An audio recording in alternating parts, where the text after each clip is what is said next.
Welcome to the 15th episode of the Chaplain's Assistant's Motorpod. I am your host, Gary, and this is my bi-weekly podcast where I discuss my world of G.I. Joe. My world of G.I. Joe is the comic books, it's the toys, it's what's going on in G.I. Joe news, or what I'm just going through my collection, whether it's cleaning up my mess in my basement, setting up a display, which I haven't even gotten near yet, or just fixing toys, which I like to do. And I close out every episode taking a look at something that I probably came close to running over while going through my stuff the last 2 weeks. This week, the Motorpod is set up in Wolkekuckuckland, sometimes known as W-Land. We're on our way to check out some wares being sold by a arms dealer who seems to refurbish things on the used market and sell them as new. And as always, we try to spread the Christmas message of peace during this holiday season. So while that refurbished trike may be a good gift for you, but is it really the gift that speaks to the holiday season? We'll find out. That's what I'm going to work on later.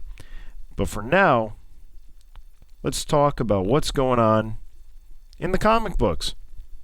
San Diego Comic-Con happened recently, and word was going around that IDW hadn't renewed the license with Hasbro for G.I. Joe, or in general any Hasbro property. There are a myriad of reasons why IDW hasn't. Maybe it's just time to renew. Maybe they aren't planning on renewing, or maybe Hasbro isn't even planning on renewing with IDW.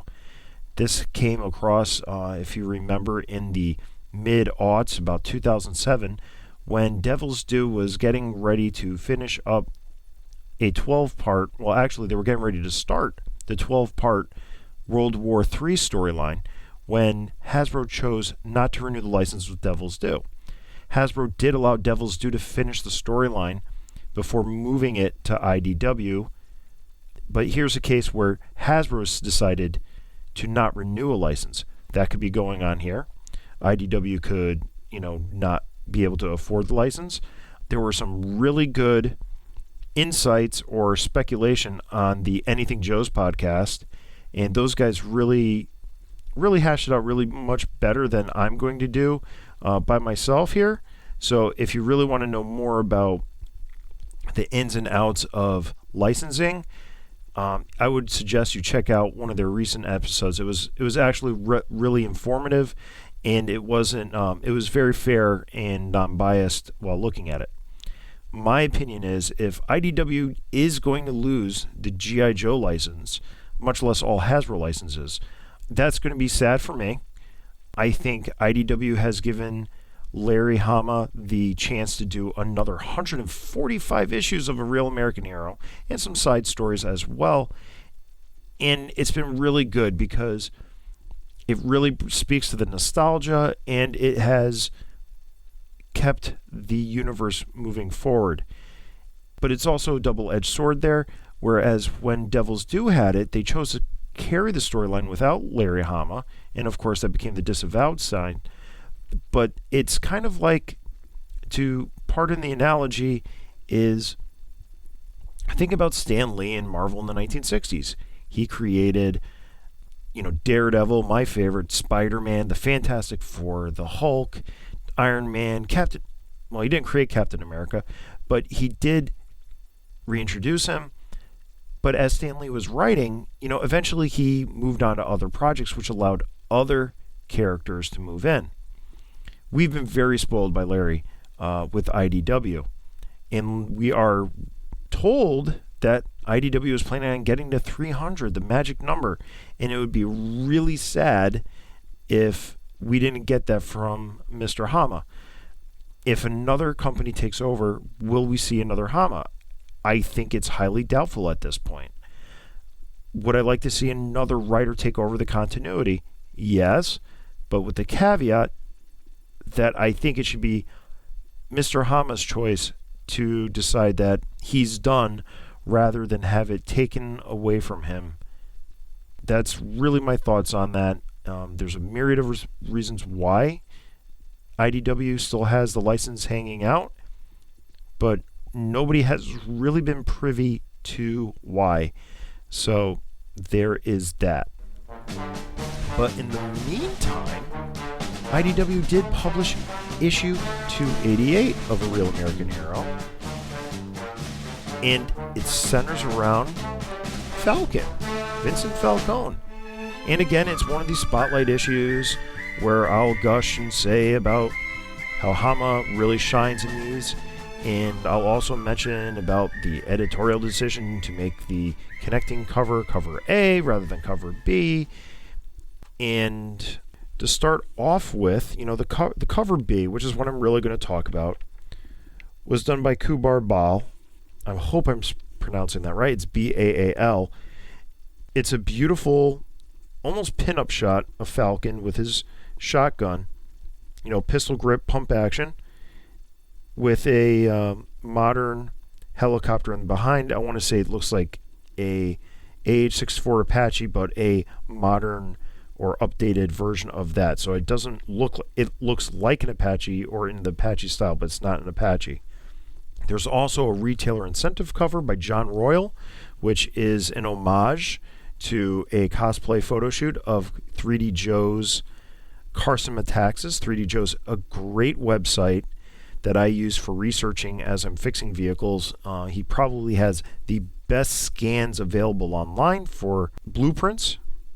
And if you need a blueprint to place a decal or figure out how to put something together, or in my case, sometimes take it apart, it's a great resource. And John Royal had a super cool cover, and I can't wait till I potentially get one because it got damaged in transit to my local comic shop.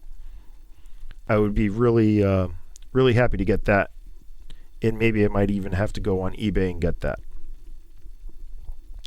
Now, the book opens with Falcone as a teenager, and he's, really thinking, he's in a museum, and he's looking at the Green Berets, and he is the son of a Vietnam veteran who succumbed to Agent Orange, or allegedly succumbed to Agent Orange, because the DOD will not affirm that. But it starts with, he gets some advice from another soldier, or a soldier. He's not a soldier yet. And then after that, it just jumps right into the action with an extraction mission in Barovia during the Barovian Wolkekuckuckland dispute of the border. And there's ethnic cleansing on both sides. It's pretty good. I mean, the situation's not pretty good, but it is this is a really grounded story. It's something that is a ninja. It's good, good old Army G.I. Joe story.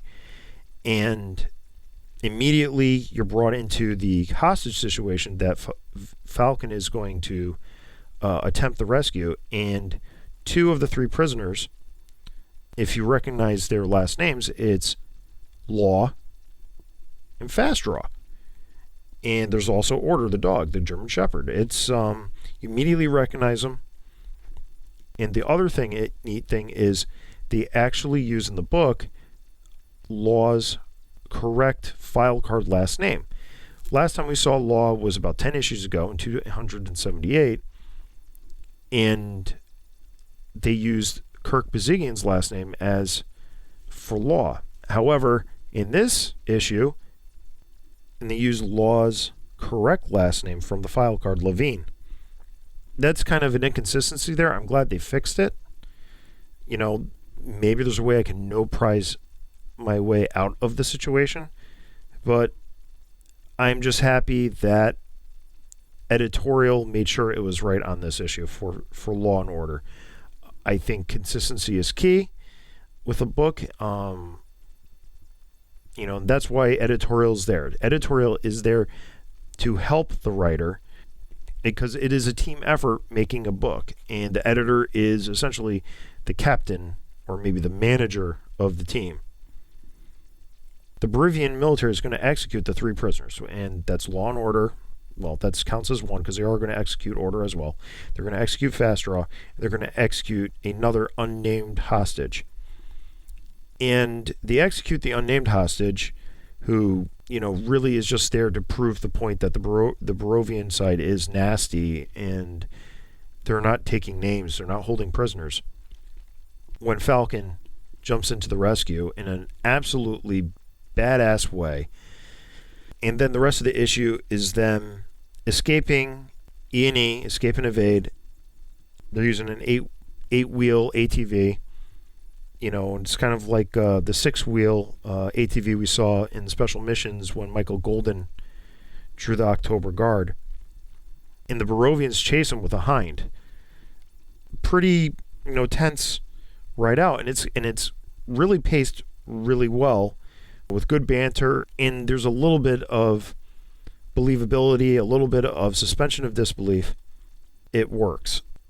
And the issue closes out tying it into issue number 60. So it's really great to see the continuity flowing in this book and the way Hama scripted it and paced it. Again, this is one of my favorite issues of his in this new run of his. Now, I would be remiss if I didn't mention the interior artwork by the cover artist that I like, Kubal Ball. He did a great job. It looks like he did ink himself again. But he actually did a great job with backgrounds, with layouts. This is a book, again, this guy did a really nice job working with Larry. And Larry works in the Marvel style. So it can be somewhat difficult when you work in the Marvel style to get great layouts if you're not a visual storyteller yourself. And it really shows that this guy knew what he was doing. And the other thing with the backgrounds is the backgrounds really place you in every frame. So my hat's off to the team on this book. Another stellar job. Next issue, the cover shows Helix and Dawn Moreno, and I'm looking forward to that one as well. Can't wait. The big news 2 days ago was a Skystriker from Haslab funding. It reached 16,000 backers, over 16,000 backers by the end of the day, after starting the day with just a little over about 7,500. It rocketed past as the day wore on. It just accelerated until the end, ending with the Skystriker and the crew of Ace and Lieutenant Ruthel, and then with the added bonus as part of the base of Cobra Commander with the Mickey Mouse swivel arm, a Cobra Trooper with flesh hands, and a Cobra Flight Deck attendant. And then it reached the stretch goal of Scarlet in the Ace body with the Version 1 head, and then Night Force Ripcord. A solid get at 230 for all those figures. When you think about them as somewhere in the $15 to $20 range, and then you add the Skystriker, which is going to get some new additional tooling, which unfortunately has to be paid for somehow. We got a cool plane coming to us in 2023. So we got to wait. In G.I. Joeberg's podcast from a week ago, they talked about how this was diabolical market research on O-Ring, and it probably is. And it's great for a guy like me that collects O-Ring to add something new to that, figure-wise. Maybe not plane-wise, but I'm excited to have a variant of the Skystriker that is for O-Ring. I don't own any modern Skystrikers. And this will also mean that I don't need 3 vintage Skystrikers for my flag. I can have 2 in 1, which is absolutely was my intention on this. I get that it was expensive. I get that it wasn't for everyone. I get some people wish it wasn't the Skystriker. I will admit, if it was something other than the Skystriker, I would have probably bought it. But I also would say that the Skystriker isn't my first choice either. I don't know what my first choice would be. Well, probably the Cobra Transport Copter. But do you begin for your first stretch project a villain's vehicle? Or do you do a hero's vehicle or playset? I would lean with a G.I. Joe line. You're going to look for an iconic vehicle or playset of G.I. Joe to recreate or make for the first time. The Skystriker is a great idea, and it has been prominently featured for a very long time. The only other thing that I can think of that would have been, for a vehicle-wise, a good litmus test, which it probably won't, would have been a Tomahawk helicopter. A lot of people said the whale. Whale would have been awesome, but does a whale scream G.I. Joe in a collector's community? A lot of guys that would be on Haslab looking for that latest or greatest toy, would they flock to a whale more than a Skystriker? I know a lot of G.I. Joe fans love the whale. But if you're trying to attract a new person to G.I. Joe, or somebody new to an O-ring aesthetic, or let's say a not hardcore fan, a more casual guy that's like, yeah, these 4-inch guys are great, but they're just not the same as I have in my hand. I really want an O-ring figure.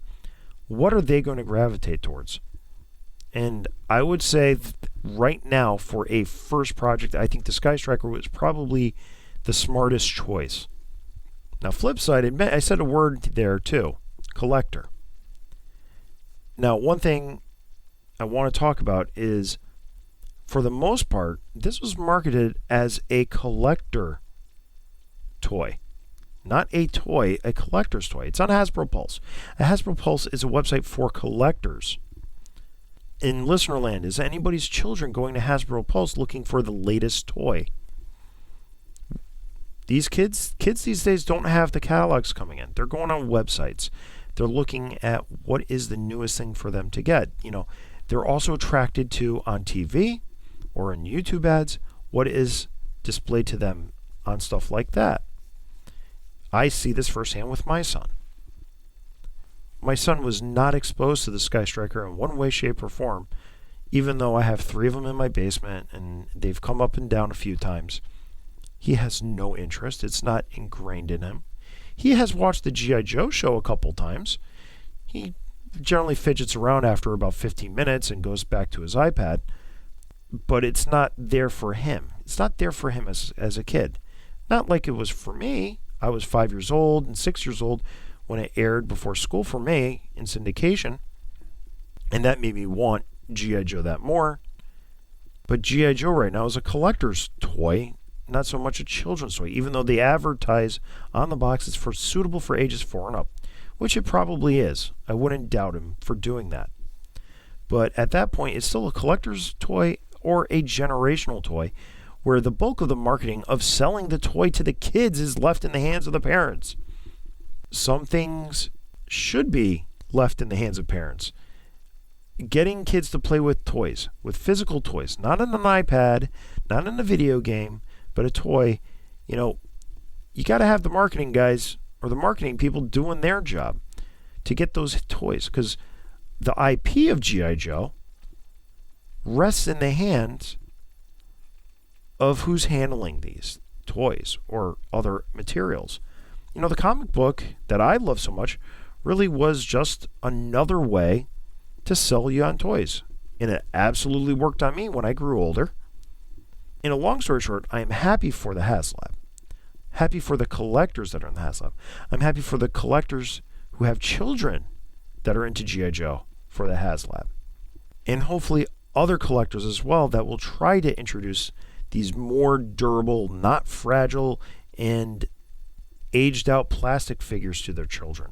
Maybe there will be a little bit of a groundswell.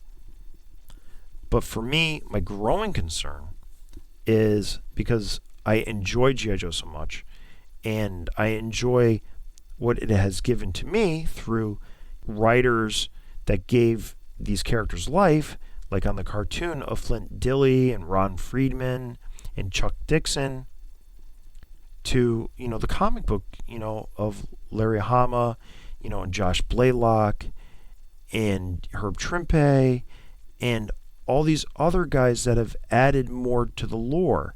And I know I'm missing names here, but these guys gave these characters life more than just the toys being on the shelves, because it's advertising and it's about exposing. I wouldn't mind my son coming up to me and being like, yeah, I like this thing that I saw on YouTube, a G.I. Joe series. But I can't do it all. Maybe it's just not his thing, and that's cool.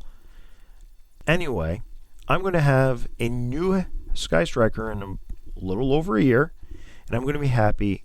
It's going to be opened up, and I'm also not going to be as worried about my kid, grabbing it and breaking it. So there is that, and there is hope as we approach the 40 years of G.I. Joe. Now, what does this mean for G.I. Joe as a property? Are they going O-ring? Are they going, retro with the 4-inch modern sculpting style? I don't know what to tell you.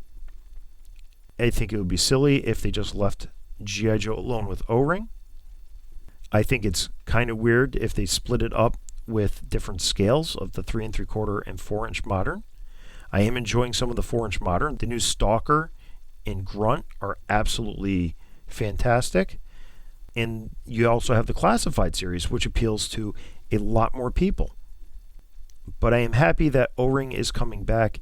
I can't wait to see in what scale of the, and I mean that by size of this new line, or this relaunch line, comes forward during our 40th, as we approach the 40th anniversary of G.I. Joe Real American Hero.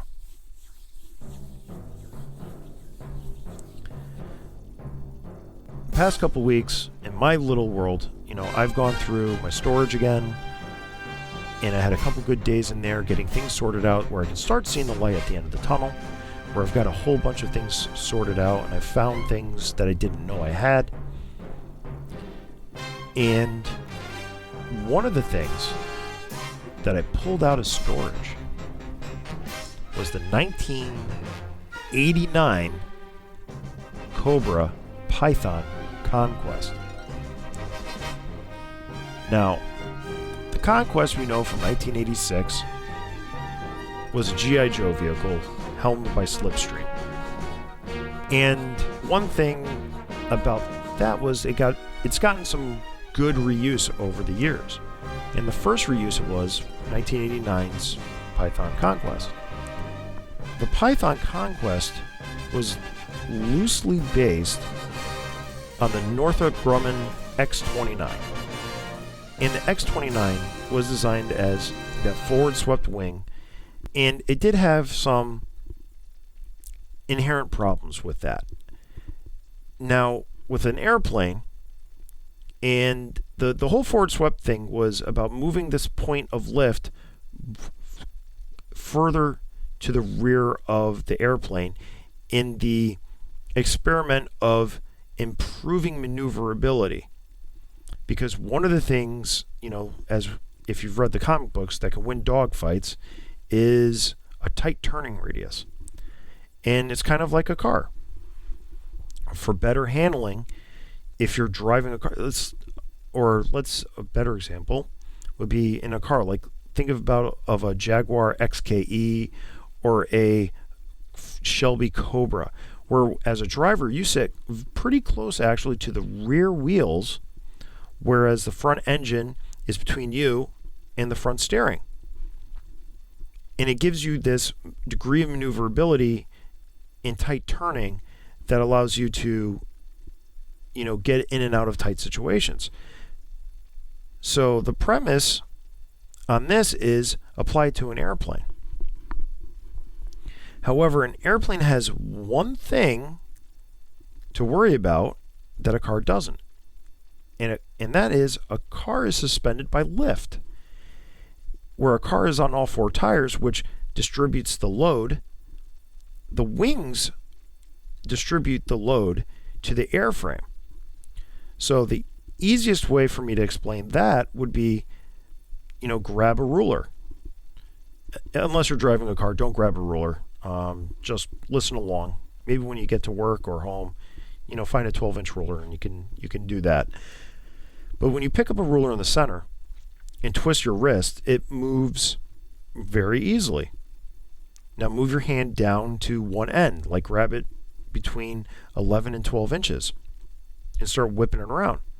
The front of that ruler now, from where you're using your wrist as the fulcrum, is going to rise or dive or move around rapidly, because it's the movement of your wrist is amplified as it goes out towards the end of the ruler.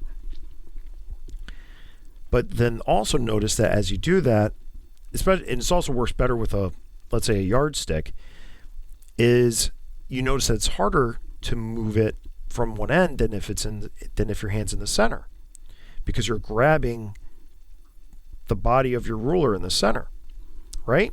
It's it's physics. The Grumman X29 was try to do that at the expense of maneuverability, right? However, it became difficult to control. They had to have 3 computers because it didn't handle good and stable flight. It was great as a stunt plane, but not as a fighter jet.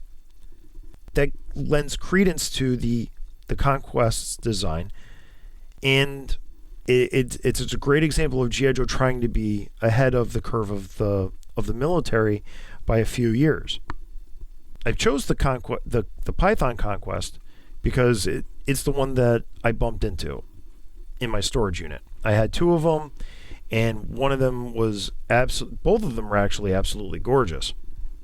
And it was just like, wow, this is really cool. So what grabbed me about the Python Conquest was the paint job. Now we all know that you have that red fishnet type paint scheme over the base colors of the Python vehicles, right? But when you look at it, you also realize that there's silver highlights over a black base underneath the red fishnet paint scheme. And the more I looked at it, the more I was struck by that, and how really pretty the plane is overall. It's done very well. The yellow plastic is just a shade darker than what's on the G.I. Joe 1986 Conquest. The bombs, or as they're called out for on the blueprints in the box, the removable drop tanks, which are, for fuel, they're a different shade of gray, which matches other gray plastic around the plane. But overall, this is like, you look at the Skystriker, and then you look at this, and this is like a quote-unquote much simpler jet. But in some of that lies what I find striking, which is the clean lines. And then when you take the 2 top panels off, there's 2 removable top panels. You have access to the engines, which are rich with, again, that G.I. Joe model aesthetic of detail, ripe for touch-ups, for customization, or just, enjoying it out of the box. The great detail in that. The cockpit, doesn't have a center stick. That is something that if I saw this remolded again, or maybe I could purchase a 25th or modern version of this, I would probably find, as they did with the Skystrikers in the modern line, it still has those controls on either side. It's a little flimsy in the cockpit area. It's not as detailed as let's say the engine sides are, but it's there, and it's satisfying, right? And then at the front, you have the 2 nose cannons, the top-mounted double-fang 25mm twin cannons, which is essentially 25 millimeters, roughly an inch. They're right there too, and again, they're covered over in the same fishnet and stuff. But like, that was like the first thing I saw. I was like, ooh, I really want to take some modeling paint to that and really just make it pop a little bit. A little flat black or a little gunmetal would really make it stand out on that. And it's just like a neat little area that needs a little pop. But other than that, as I even hold it again, this is just an awesome plane. You have 8 surfaces as wings. 6 of them are wings. 2 of them are the tail fins. And it just looks striking. If you look at it from the nose on, The front canards and the rear elevators, they form almost a perfect X center lining in the center of the jet, and it looks great. And you have, of course, the forward swept main wings, which almost intersect again on that same centerline point. And the tail fins are also splayed outwards as well. It just creates a wonderful pattern of X's or converging planes, and it works so well to my eye, and it just keeps drawing it to the plane, which makes it attractive to me. The landing gear is simple. The front and the rear go up separately, with your hands. It's not connected via a latch.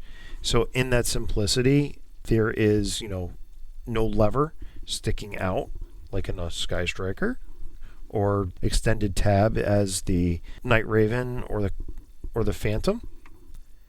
Overall, like I said, this is just a fun plane. I've been zooming around with it for a while, since I brought it home. And, it's an awesome Python Patrol vehicle. I think the paint job really makes it more interesting to me than the G.I. Joe Conquest. How would I rate the Conquest? The Python Conquest to me really belongs as the Python Patrol subset. And collecting the Python Patrol subset, for me, was a must. That was a full 4. Is it a must have? Which, a 5 out of 5? Almost. It's a solid 4 out of 5, vehicle. If you're not interested in Python Patrol, you wouldn't have this. If the reuse of molds doesn't interest you, or the repainting of Cobras getting G.I. Joe vehicles, you don't like that. And it was explained really well in the comic book with Darklon buying the United States' used inventory, then fine, it's not your thing. But for me, it's awesome, and I love it. I have 2 of them. I have no intention of buying more. And that's it. That's the 4 out of 5 Conquest. Now, before I shut up about the Conquest, the one thing I noticed, and I was looking through yojo.com, and I was like, okay, well, who on the Python Patrol would be piloting the Python Conquest? There's no pilots in the Python Patrol. The closest you get to a pilot is the Lamprey, who was repurposed from the Cobra Moray. He's a pilot, but watercraft. That is really the only thing. Who would you have fly the Python Conquest? Copperhead? Again, another marine guy. He pilots a boat. He's a captain. Wild Weasel. For me, he would be the first thing I would do. He's flying the Rattler, but the Rattler's like just a different plane. And, it's that's the A-10 Warthog. It's slower. It is a ground pounder. So, Wild Weasel, interesting as a character, I don't think the Python Conquest fits his personality. So that really leaves me with only a few more choices, which is an Aero Viper or a Strato Viper. As I bing them back and forth in my head, I'm going to lean with Strato Viper. Let's get a Python Patrol Strato Viper to pilot the Python Conquest. Or maybe even a Python AVAC. But again, all right, just thinking of that and spitballing here, maybe not the AVAC. Because it doesn't fit, again, what I perceive as the AVAC's personality. There you have it. The Strato Viper in a Python Patrol outfit would be perfect, in my mind, for the Python Conquest. But it doesn't matter what I play with or how I play with these guys, as I annoy my wife. It matters what you think as well. And to let me know what you think, I can be reached at chaplainjoepod@gmail.com for email, or on Twitter and Instagram @chaplainjoepod. I'm still in Wolkekuckuckland, and I got to meet up with this guy named Wolfgang, because before I leave, he says he's got a steal of a deal on a '69 Camaro that some other Americans just left behind. but I'm a sucker for a good deal, so I can't wait to check this out. So with that, this has been your 15th episode of the Chaplain's Assistant's Motorpod, the strange, but not estranged, nerdy little brother of the Pint of Comics broadcasting family. At the very least, we remember to send each other Christmas cards each year. The Chaplain's Assistant's Motorpod can be found on Anchor.fm, our host, Spotify, Apple Podcasts, Google Play, and other fine podcasting platforms. If you find this on YouTube or anywhere on your podcasting platforms, don't forget to like, comment, rate, hit the bell, or anything that you can to interact with the podcast, because that only helps us get better and grow. With that all out of the way, and in honor of Dino, I will just want to leave you with this final missile for the masses. Be decent to each other. See ya.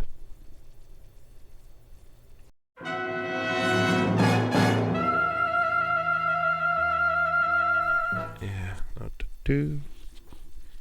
This is a riveting podcasting. They call me Fast Draw, but what is his last name? Oh my gosh, hold on tight. Correction, Badass Green Beret. Rouse the pilot. 3 times flyby. No, you're dead, America. There's a Isfam.